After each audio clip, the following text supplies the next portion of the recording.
यशन glory YouTube channel के online platform पे मैं यशन सिंह एक बार फिर से आपका हार्दिक स्वागत एवं अभिनंदन करता हूं। बीएड और डीएलएड जिसका पूरा हो चुका है उसके लिए हम चर्चा कर रहे थे कि बीएड जिसका पूरा हुआ वो अब क्या करे, इसके आगे उसके पास कौन कौन से स्कोप हैं, वो किस किस क्षेत्रों में जा सकता है और कौन कौन सी तैयारी कर सकता है या कौन से नए कोर्स को वो कर सकता है। तो उसके क्रम में हमने कल एक वीडियो बनाया था, एक चर्चा किया था आपसे कि अगर आप बीएड के बाद एमएड का कोर्स करना चाहते हैं तो उसके लिए विभिन्न यूनिवर्सिटियों से आवेदन मांगे जाते हैं। आप उसको आवेदन को अप्लाई करके आप वहां जा करके आप परीक्षा दे करके, यानी एंट्रेंस एग्ज़ाम जो होता है, वह एंट्रेंस एग्ज़ाम आप पास करके एमएड में एडमिशन ले सकते हैं। आज शाम को हम चर्चा करेंगे कि इलाहाबाद विश्वविद्यालय से अगर आपको एमएड करना है तो उसकी प्रक्रिया पूरी क्या होती है, कितना फीस लगता है, उसका सिलेबस क्या है, कितने क्वेश्चन आते हैं, किस क्षेत्र से कितने क्वेश्चन पूछे जाते हैं। मतलब जो भी इलाहाबाद यूनिवर्सिटी एमएड का पूरा जो जानकारी है वो आपको हम आज शेयर करेंगे। शाम तक आपको हम वीडियो के माध्यम से उसको पहुंचाने का प्रयास करेंगे।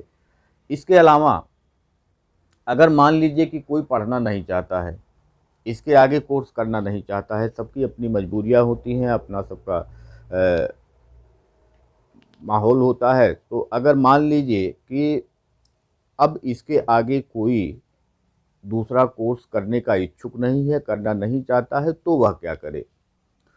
तो आपके पास ग्रेजुएशन की डिग्री हो गई होगी, बिना ग्रेजुएशन के आप बीएड किए नहीं, इसके अलावा आपके पास बीएड की भी डिग्री हो गई, तो ग्रेजुएशन भी है आपके पास, बीएड भी है आपके पास।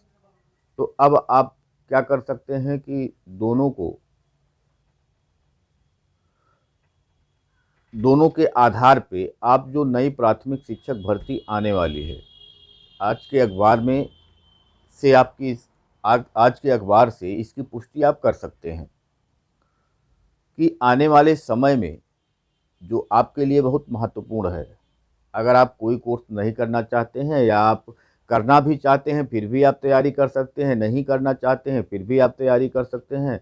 तो इसके लिए आपको सबसे पहले यूपी टीईटी पास करना होगा या सीटीईटी पास करना होगा। तो यूपी टीईटी या सीटीईटी का जो डेट निकल के आ रहा है वो नवंबर माह में आ रहा है, यानी कि नवंबर माह तक आपका यूपी टीईटी हो जाएगा और उसके बाद आपकी शिक्षक भर्ती आएगी और शिक्षक भर्ती की परीक्षा पास करके आप किसी प्राथमिक विद्यालय में टीचर बन सकते हैं। तो आपके लिए एक सुनहरा अवसर है। आपने बीएड जैसे पास किया तुरंत आपके पास एक वैकेंसी है और ये वैकेंसी हो सकता है कि अब तक की सबसे बड़ी वैकेंसी हो।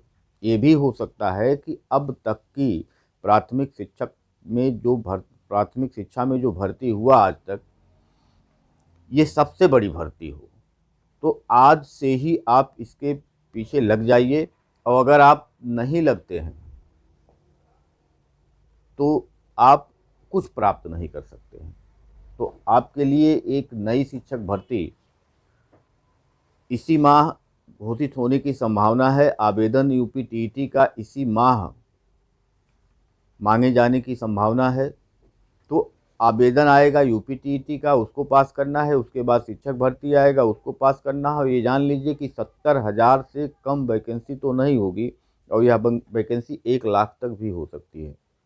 तो आपके लिए एक सुनहरा अवसर है, यूपी टीईटी में लग जाइए। आपको वहाँ गणित पढ़ना है, मनोविज्ञान पढ़ना है, पर्यावरण पढ़ना है, हिंदी पढ़ना है, अंग्रेजी पढ़ना है या संस्कृत पढ़ना है, तो वहाँ जो आपको पढ़ना है वो सारी चीज़ें फिर आपको मिल जाएगा शिक्षक भर्ती में। तो जब आप यूपी टीईटी के लिए तैयारी करिए तो उसी समय आप लग जाइए कि जो शिक्षक भर्ती की परीक्षा होती है उसमें किस प्रकार के प्रश्न आते हैं और वहाँ क्या पूछा जाता है। तो दोनों को मिला करके आप जब भी अब तैयारी करना शुरू करिए तो दोनों को मिला करके आप तैयारी शुरू करिए, जिससे आपको जब शिक्षक भर्ती हो तो वहाँ पे आपको बहुत ज़्यादा समय नहीं मिलेगा, यूपी टीईटी होगा, यूपी टीईटी के बाद जैसे ही यूपी टीईटी का रिजल्ट आएगा तुरंत शिक्षक भर्ती का आवेदन मांग लिया जाएगा। तो आपके पास समय बहुत कम रहेगा। तो आप शुरू से ही यूपी टीईटी और शिक्षक भर्ती दोनों की तैयारी करते हुए आप चलेंगे और जब तक आप ये काम नहीं करेंगे तब तक सफल नहीं हो सकते हैं। ऐसा नहीं है कि एक बार यूपीटीईटी का आप पूरी तैयारी करिए, फिर एक बार आप शिक्षक भर्ती की पूरी तैयारी करिए। दोनों का सिलेबस आप रख करके एक साथ और तब तैयारी करिए, जिससे आपको जो यूपीटीईटी में जो आपको पढ़ना है, अगर वही मान लीजिए शिक्षक भर्ती में भी आपके सिलेबस में है, तो आपको लगेगा कि हाँ ये आगे तक काम आएगा, तो आप उस पर ज़्यादा ध्यान देंगे। ये मानव का जो प्रकृति होता है, वो जो उसके काम की चीज़ें होती हैं वही वो एक्सेप्ट करना चाहता है, बाकी जो उसको लगता है कि हमारे काम का नहीं है वो दिमाग एक्सेप्ट ही नहीं करता है, स्वीकार ही नहीं करता है। तो जब आपको लगेगा कि ये यूपीटीटी और शिक्षक भर्ती दोनों के लिए महत्वपूर्ण है, तो आपका दिमाग खुद ब खुद उसको ज़्यादा कैच करेगा। तो आप जब भी तैयारी करिए तो यूपीटीटी और शिक्षक भर्ती दोनों को साथ लेकर के चलिए। बहुत ज़्यादा डिफरेंस नहीं है। हाँ, जो आपका सुपर टीटी या आपका शिक्षक भर्ती है उसमें जो आपका सिलेबस है वो ब्रॉड है, बड़ा है। जबकि जो आपका यूपीटीटी है वहाँ पे केवल 5 पोर्शन है, जबकि वहाँ 14 पोर्शन है जब आप शिक्षक भर्ती में बैठेंगे तो लेकिन तैयारी आप अपना एक स्ट्रेटेजी आप बनाइए, एक आव्यूह तैयार करिए कि हम कितना समय किस पे देंगे, कैसे पढ़ेंगे, किस प्रकार की तैयारी करेंगे। पिछले वर्षों के जो प्रश्न पत्र हैं उसको आप देखते हुए अपना पूरा स्कीम तैयार करिए, अपना पूरा स्कीम आप बनाइए, और जिससे ये लगे, कॉन्फिडेंस आप में आना चाहिए कि हाँ हमने अगर तैयारी किया है तो निश्चित रूप से हम इसमें सफल होंगे। जो प्रयास करेगा, जो कोशिश करेगा, जो परिश्रम करेगा, सफलता उसको निश्चित रूप से मिलनी है, चाहे आज मिले, 2 दिन बाद मिले, सफलता उसी को मिलेगी जो परिश्रम करेगा। समय निश्चित नहीं है। समय आज आप परिश्रम करेंगे, उसका फल हो सकता है कुछ लेट मिले।